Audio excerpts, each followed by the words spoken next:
धन्यवाद हो कि हमें एक बार और मौका दिया है कि हम उसके वचन को सुन सकते हैं और अपने जीवन में उसे लगा सकते हैं और परमेश्वर से आशीष प्राप्त कर सकते हैं। आइए अपने स्वर को झुकाएं और हम प्रार्थना करें और प्रार्थना से अपने सभा को शुरू करें। Let us bow our head and look to Lord in prayer. पवित्र महान जीवित सामर्थी प्रभु, बड़े नम्रता और दीनता के साथ तेरे चरणों के पास आते हैं। तेरा धन्यवाद करते हैं प्रभु जी सुंदर समय और सहभागिता के लिए जो आपने हमें दिया है कि एक बार फिर आपके चरणों पर इकट्ठे होकर आपके वचन से मनन चिंतन कर सकते हैं प्रभु जी, कि आपके पास पहुंचने पाए, आपके विषय में और अधिक जानने पाए। हम से प्रत्येक के साथ रहिए प्रभु जी, प्रत्येक की सहायता मदद अगुवाई कीजिए। मुझ नाचीज के साथ होइए प्रभु, जबकि मैं आपके वचन की गहराई तक पहुंचने की कोशिश कर रहा हूं प्रभु।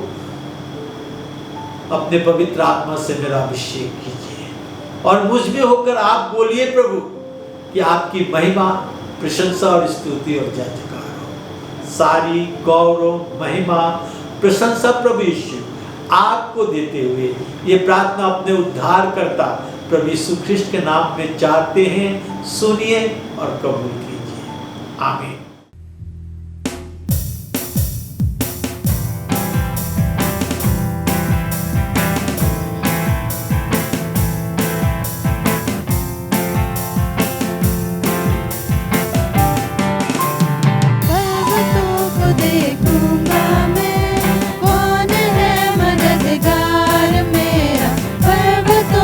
देखूंगा मैं, कौन है मददगार मेरा।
आइए हम एक हिंदी गीत गाएंगे, तेरा प्यार है महान।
और एक हिंदी गीत गाएंगे, आवाज़ उठाएंगे।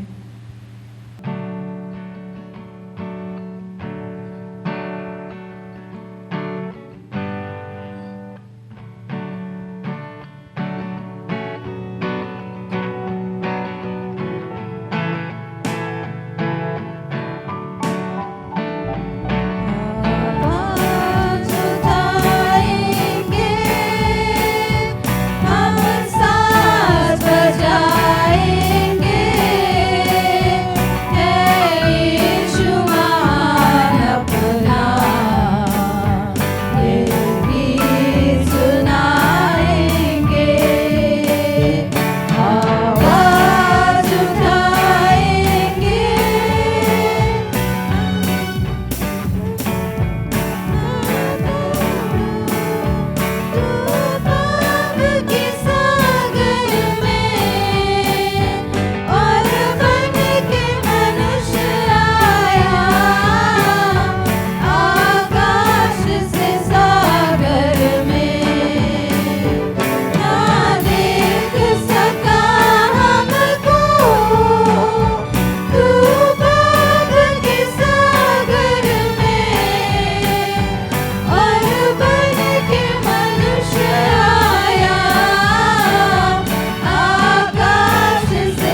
संसार को देख रहे हैं, एक दूसरे मनुष्यों को देख रहे हैं, हम अपने आप को देख रहे हैं,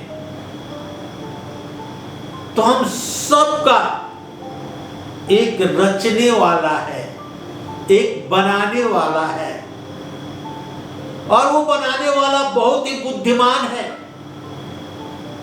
सब कुछ सोच समझकर और इस संसार को बनाया, ये भूमंडल को बनाया, पेड़ पौधे, जानवर, समुद्र और उसमें जितनी चीज है सबको बनाया। परंतु जब हम मनुष्यों को बनाया तो अद्भुत रीति से बनाया, अपने स्वरूप और अपने समानता में बनाया।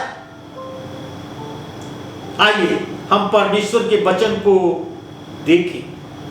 भजन संहिता 139 के 14 पर, साम 139 वर्स 14 यहां पर लिखा हुआ है, मैं तेरा धन्यवाद करूंगा इसलिए कि मैं भयानक और अद्भुत रीति से रचा गया हूं। तेरे काम तो आश्चर्य के हैं और मैं इसे भली भांति जानता हूं। भजनकार कहता है कि मैं तेरा धन्यवाद करूंगा क्योंकि मैं भयानक और अद्भुत रीति से रचा गया हूं। भयानक और अद्भुत रीति से रचा गया हूं। तेरे काम तो आश्चर्य के हैं और मैं इसे भली भांति जानता हूं। भजनकार कहता है कि मैं जानता हूं, मगर मैं आज आपसे प्रश्न पूछना चाहता हूं, क्या आप परमेश्वर क्या आश्चर्य कर्मों के विषय में जानते हैं? हमारा परमेश्वर आश्चर्य कर्म करने वाला परमेश्वर है और अद्भुत और भयानक रीति से हमें और आपको रचा है, हमें ज्ञान बुद्धि से परिपूर्ण किया है। एक और पद में पढ़ना चाहता हूं, उत्पत्ति के पुस्तक 1 अध्याय के 27 पद, जेनेसिस चैप्टर 1 वर्स 27। तब परमेश्वर ने मनुष्य को अपने स्वरूप के अनुसार उत्पन्न किया और अपने इस स्वरूप के अनुसार परमेश्वर ने उनको उत्पन्न किया, नर और नारी करके उसने मनुष्यों की सृष्टि की। सुने, परमेश्वर कहता है, परमेश्वर का वचन कहता है कि परमेश्वर ने मनुष्य को अपने स्वरूप के अनुसार उत्पन्न किया। अपने स्वरूप के अनुसार परमेश्वर ने उन्हें उत्पन्न किया और नर नारी करके मनुष्यों की सृष्टि की। आप परमेश्वर के स्वरूप में हैं, समानता में हैं। परमेश्वर अपने समान मनुष्यों को उत्पन्न किया। आप कितना महत्वपूर्ण है, हमारा जीवन कितना महत्वपूर्ण है, हमारा शरीर कितना महत्वपूर्ण है। आज हम इस संसार में जो कुछ देखते हैं सब कुछ परमेश्वर ने बनाया है। परमेश्वर आपके जीवन में एक खास उद्देश्य रखा है और इसी सोच से बनाया है कि जब परमेश्वर के आपको रचना की तो सबसे उत्तम, सबसे बढ़िया रचना मनुष्यों की। भजन संहिता 139 में पढ़कर बताया, भजनकार कहता है मैं तेरा धन्यवाद करूंगा इसलिए कि भयानक और अद्भुत रीति से मैं रचा गया हूं। परमेश्वर हमें से प्रत्येक को अपनी योजना को पूरा करने के लिए बनाया है।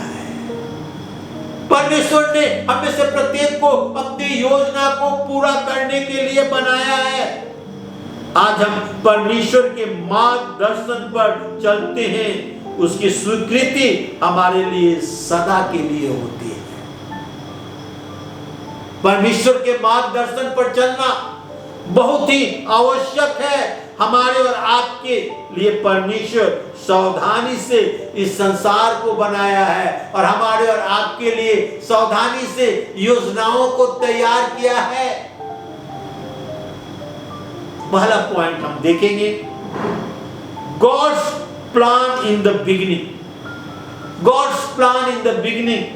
शुरू में परमेश्वर की योजना, शुरू में परमेश्वर की योजना। और एक बार मैं फिर उत्पत्ति के पुस्तक में ले जाना चाहता हूं, chapter 1 verse 27 and 28। Genesis chapter 1 verse 27 and 28। तब परमेश्वर ने मनुष्य को अपने स्वरूप के अनुसार उत्पन्न किया, और अपने स्वरूप के अनुसार परमेश्वर ने उनको उत्पन्न किया, नर और नारी करके उसने मनुष्यों की सृष्टि की। और 28 पद खास करके मैं बताना चाहता हूं जो लिखा है, और परमेश्वर ने उनको आशीष दी। परमेश्वर ने उनको आशीष दी और उनसे कहा, फूलो फलो और पृथ्वी पर भर जाओ और उनको अपने बस में कर लो। समुद्र की मछलियां, आकाश के पक्षियों, पृथ्वी पर रेंगने वाले सब जंतुओं पर अधिकार।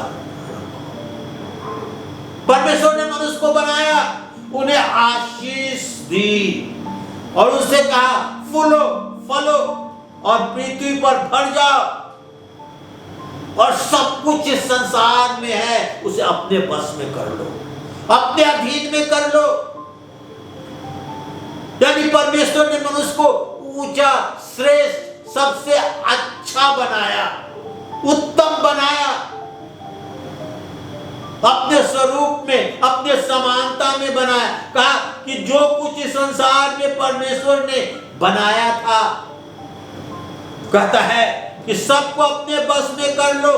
समुद्र की मछलियां, आकाश के पक्षियों, पृथ्वी पर रहने वाले सब जंतुओं पर अधिकार रखो, उन्हें अपने बस में कर लो, उन पर अधिकार रखो।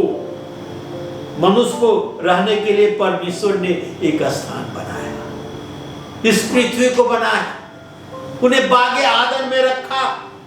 मनुष्य संसार की रचना, सब कुछ सही स्थान पर परमेश्वर की अगुवाई में ले चले।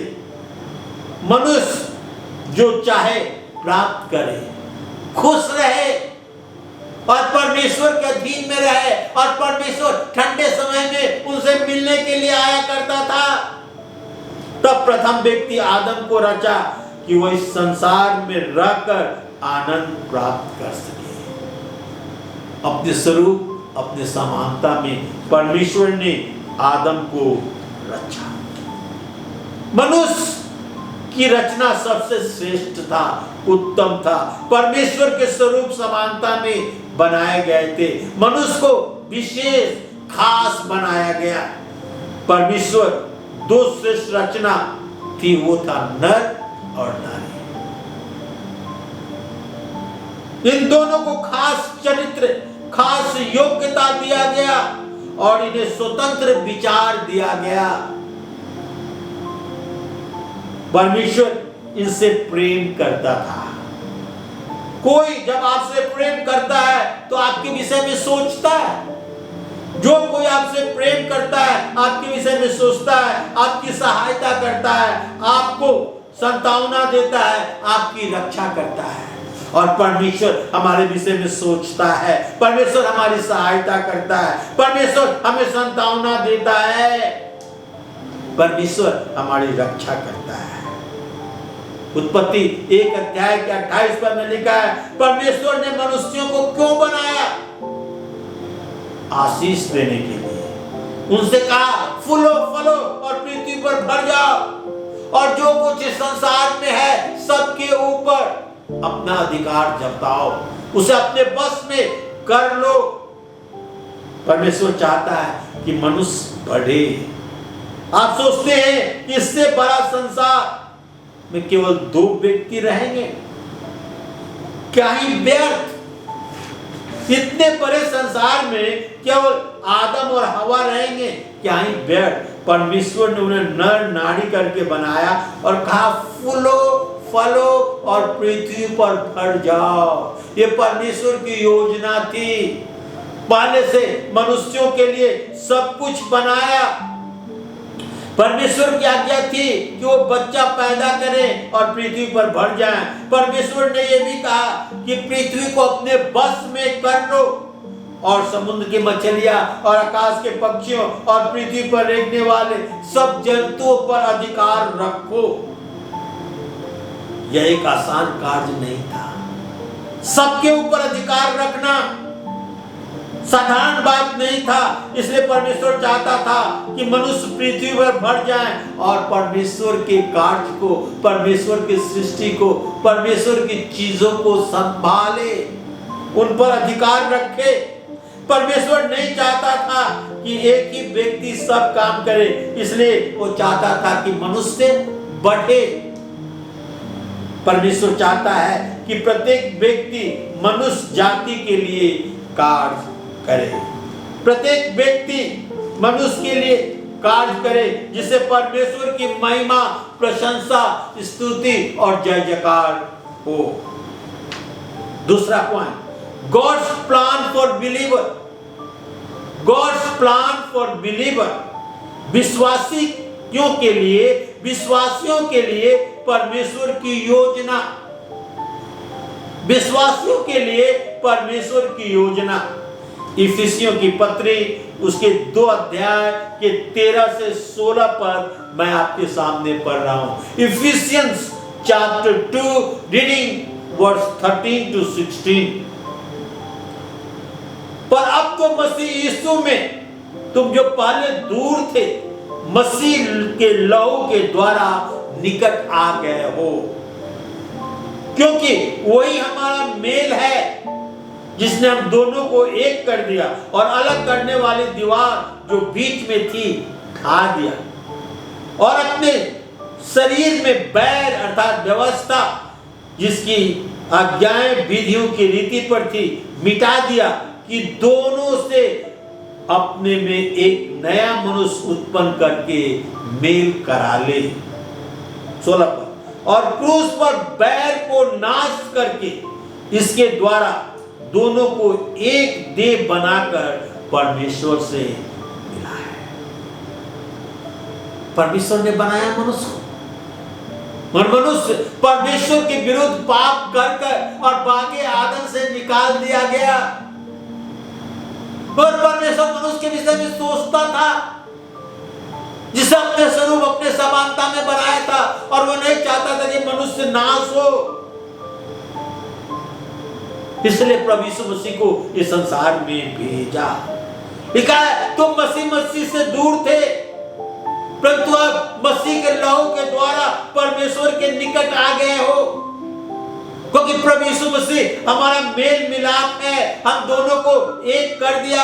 हम दोनों के बीच में जो दीवार थी, जो बाधाएं थी, प्रभु यीशु मसीह ने उसे ढा दिया, मिटा दिया, और अपने शरीर में बैर अर्थात व्यवस्था की आज्ञाएं, विधियों जो रीत पर थी, उसे मिटा डाला, व्यवस्था को मिटा डाला, कि दोनों से अपने एक नया मनुष्य उत्पन्न करे और परमेश्वर और मनुष्यों से मेल कर दे।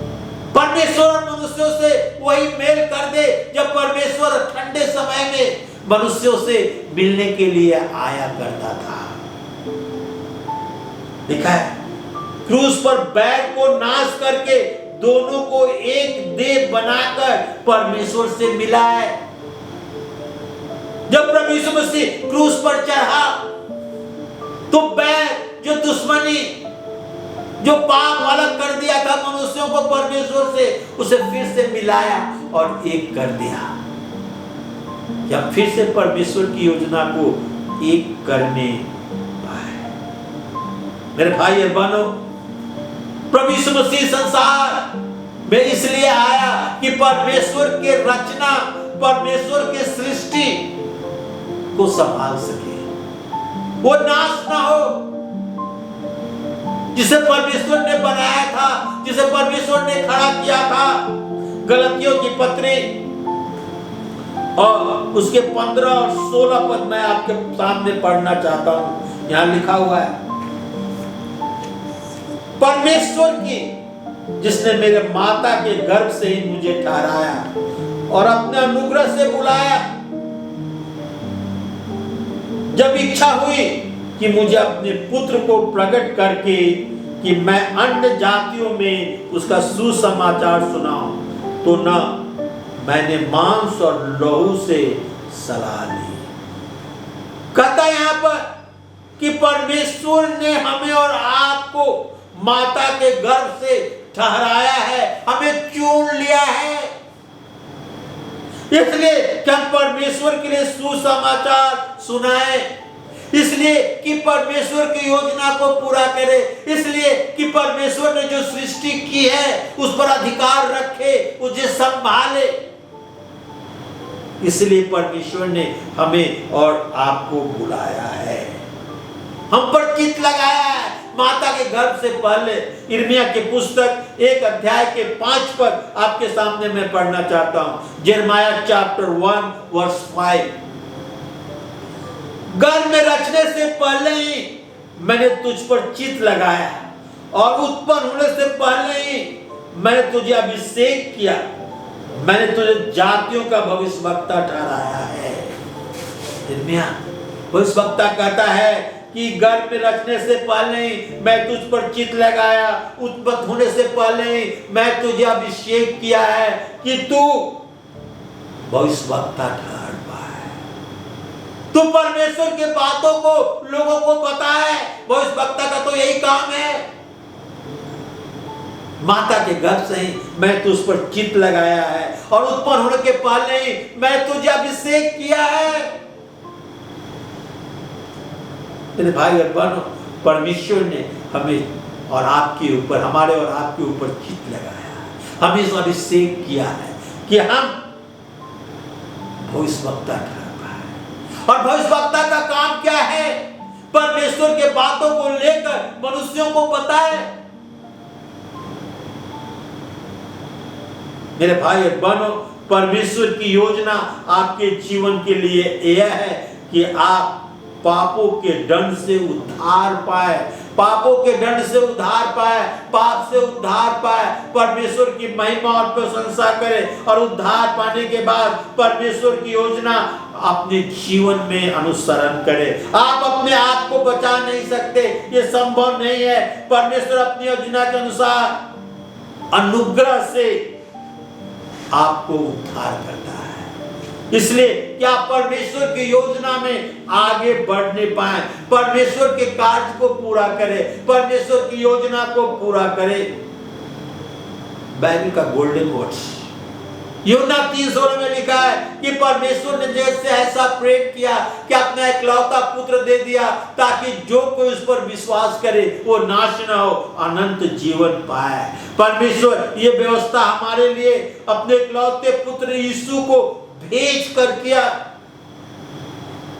परमेश्वर ने जो ऐसा प्रेम किया कि अपना इकलौता पुत्र इस संसार में भेज दिया, हम पापियों के लिए, कि हम उस पर विश्वास करके और फिर से परमेश्वर के पास लौट आए। प्रभु यीशु हमसे प्रेम किया, हमारे पापों के लिए इस संसार में आकर और क्रूस पर चढ़ गया कि हमें और आपको आजाद करा सके। इसलिए तो प्रभु यीशु मसीह इस संसार में आया।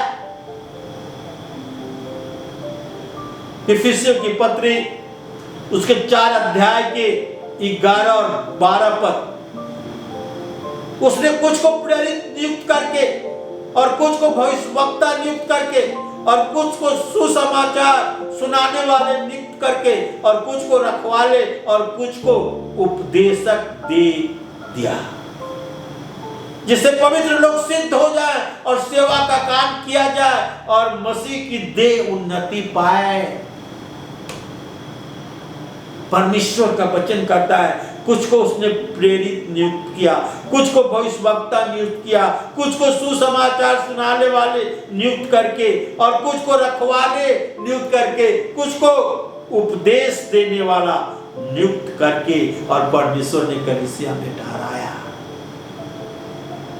क्या ही अच्छी बात है। परमेश्वर चुनता है एक पास्टर को, एक प्रचारक को, एक सेवक को। यहाँ 5 व्यक्तियों के विषय में लिखा हुआ है। कुछ भविष्यवक्ता नियुक्त किए, कुछ सुसमाचार सुनाने वाले नियुक्त किए, कुछ रखवाले नियुक्त किए, कुछ उपदेशक नियुक्त करके दे दिए और कुछ रखवाले नियुक्त किए। परमेश्वर ने आपको बुलाया है, परमेश्वर ने आपको नियुक्त किया है। प्रत्येक मसीह को जो उद्धार पाए हुए हैं चाहता है कि वो परिपक्व बने। परमेश्वर चाहता है कि वो मैच्योर बने। यदि हम अपने पापों को मान ले तो परमेश्वर हमारे सब पापों को क्षमा करने में विश्वास योग्य और धर्मी है। तो परमेश्वर ने हमारे और आपके लिए योजना बनाया है और योजना के तहत आज ने इस सब बड़ी बातों को देखा। और देखेंगे हम तीसरा, गॉड इज इन कंट्रोल। परमेश्वर के बस में सब कुछ है, सब कुछ परमेश्वर के बस में है। रोमियो की पत्री उसके 8 अध्याय के 28 से 30 पद में आपके सामने पढ़ना चाहता हूं। Roman chapter 8 reading from 28 to 30। यह इस प्रकार लिखा है, और हम जानते हैं कि जो लोग परमेश्वर से प्रेम रखते हैं उनके लिए सब बातें मिलकर भलाई उत्पन्न करती है, अर्थात उन्हीं के लिए जो उसकी इच्छा के अनुसार बुलाए हुए हैं। क्योंकि जिन्हें उसने पहले से जान लिया उन्हें पहले से ठहराया भी कि उसके पुत्र के स्वरूप में हो, ताकि वो बहुत भाइयों में पहला उठा ठहरे। फिर जिसे उसने पहले से ठहराया और जिन्हें बुलाया भी, और जिन्हें बुलाया उन्हें धर्मी भी ठहराया, और जिन्हें धर्मी ठहराया उन्हें महिमा भी।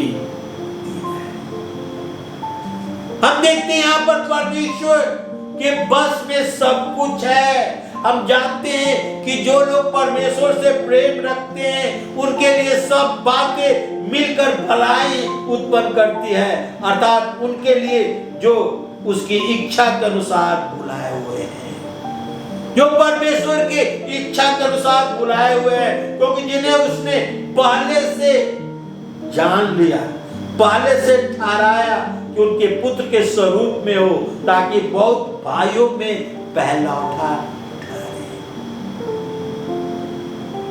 परमेश्वर के अधीन सब कुछ है।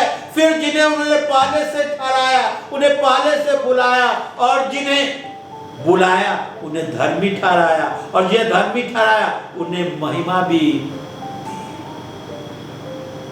परमेश्वर जब बुलाता है तो महिमा देता है। जब परमेश्वर ने इब्राहिम को बुलाया तो उसे चुना कि वो एक ऐसा व्यक्ति पहला उठा बने कि विश्वासियों का पिता कहलाने पाए।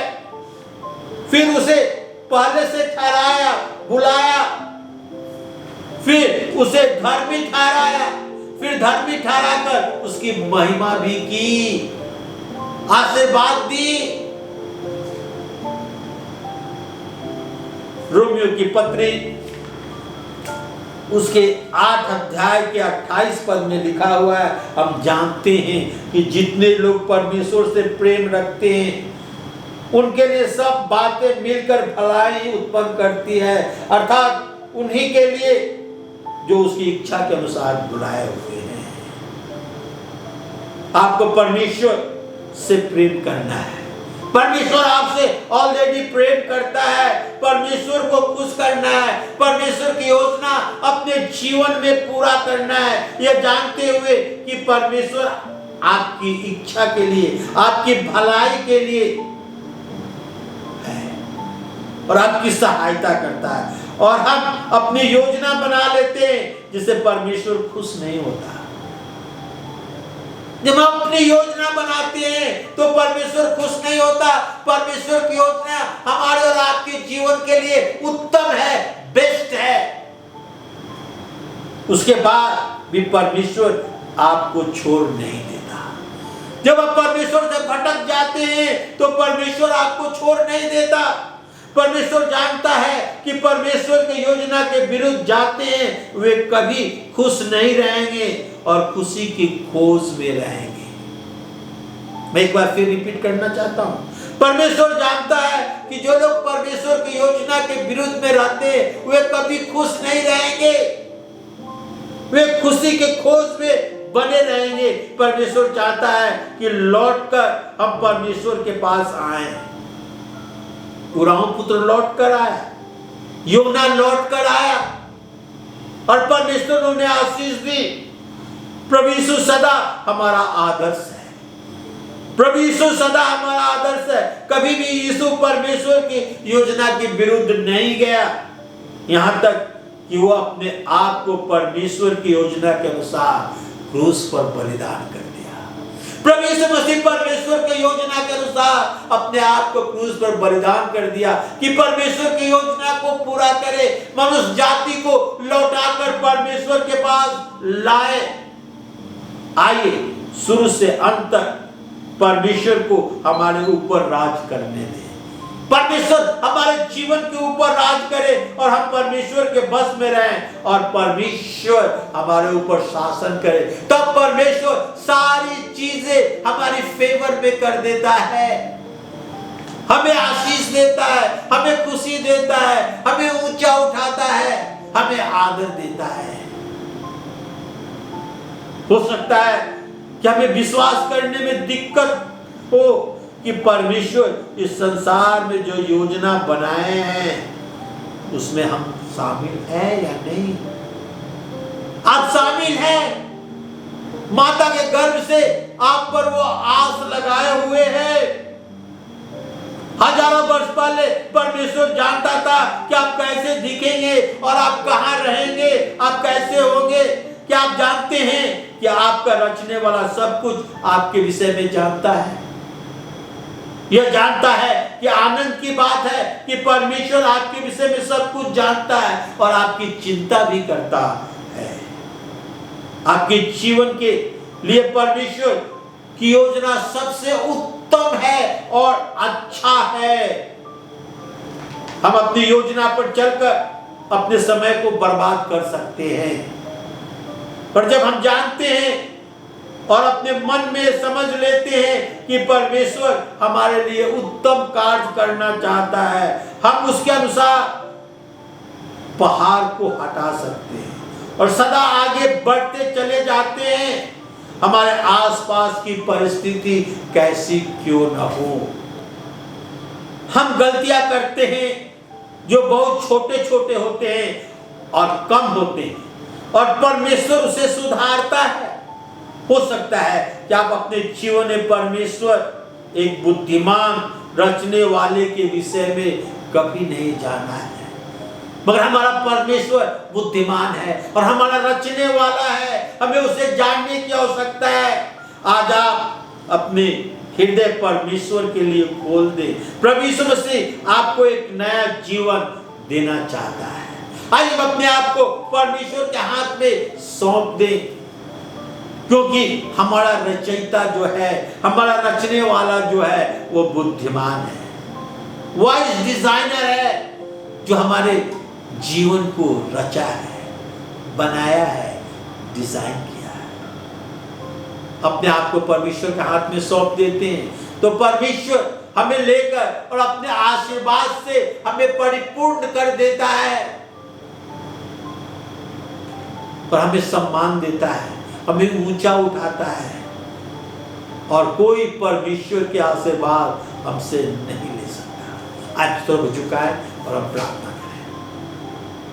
पवित्र महान जीवित सामर्थी प्रभु, धन्यवाद, स्तुति, गौरव, महिमा और प्रशंसा करते हुए तेरे चरणों के पास आते हैं। तेरा धन्यवाद करते हैं प्रभु आज के सुंदर समय के लिए, सहभागिता के लिए जो तूने हमें दिया है। प्रभु जितने भाई बहन इस वचन को सुन रहे हैं उन्हें आशीष दे, अपने मजबूत पंखों के नीचे रख प्रभु कि तेरी महिमा, प्रशंसा, स्तुति और जय जयकार हो। हमारे दिलों से बातचीत कर प्रभु, हम अपने आप को तेरे हाथ में सौंपते हैं और सारी गौरव, महिमा, प्रशंसा प्रभु यीशु मसीह को देते हैं। यीशु मसीह के नाम से आमीन। आमीन।